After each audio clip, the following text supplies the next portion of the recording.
Hey, we're here, E3 2011, back at the Square Enix booth. I'm joined by Kyle Peschel, senior producer? Yeah. Senior producer on Tomb Raider. Kyle, how you doing? I'm doing great.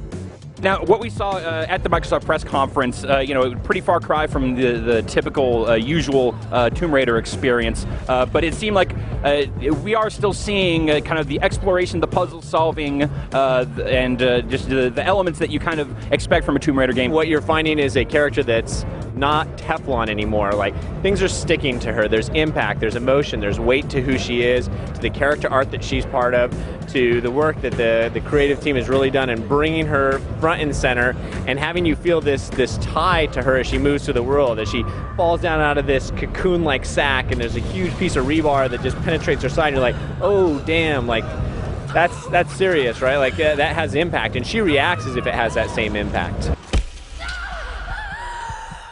Pardon my French here, but in that first half of that demo, Lara really gets the shit beat out of her pretty badly. How do you keep this experience from getting too grim? I think that it's all about where she is emotionally and where you as a gamer are in relating to her, right? In the very beginning, it was very important to us to show a very young and frail Croft. I mean, she's 21 years old. She just fell off of this massive endurance ship. She's shipwrecked. She wakes up having no idea where she is, and she's responding to that very hostile world. After that has been established, you start to bear a different relationship with her, and you start to watch her mature over the course of the game.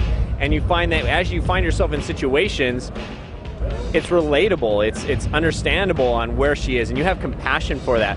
If it's just senseless violence, then it's just, it distances you from who she is and what you want her to become as you're playing with her.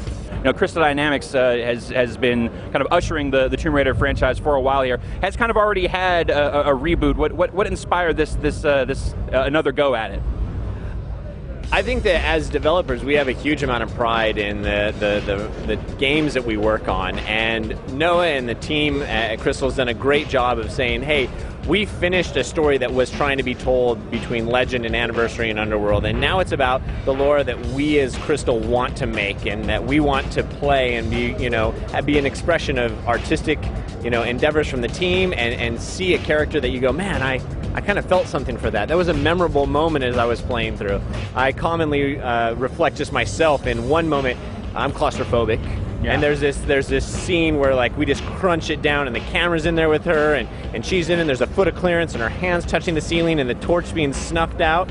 And as she's moving through this very small space, I find myself, even as I'm playing, I'm like shrinking down in the chair. I'm like, oh man, I'm not responding well to that. And the fact that I can get an emotional response from a medium like this is where the real power is, and it's what the team's really excited to bring to bear.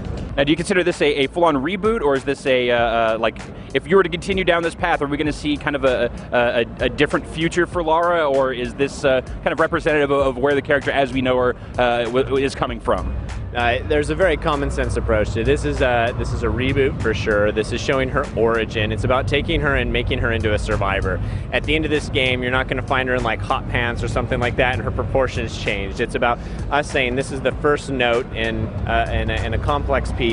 We're going to get her situated. We're going to identify with her, and at the end of this game, you're going to start to watch her arc go where we would like her arc to go to. It's not going to then fall directly back into like short shorts and tumbling around, right? It's about if she starts to learn gymnastics over time, that would be something that we as a team would choose to have her move into. It's not at the end of the game she's going to do a backflip off a rock and shoot a tiger in the face. I was going to say, hard to imagine this Lara fighting a dinosaur.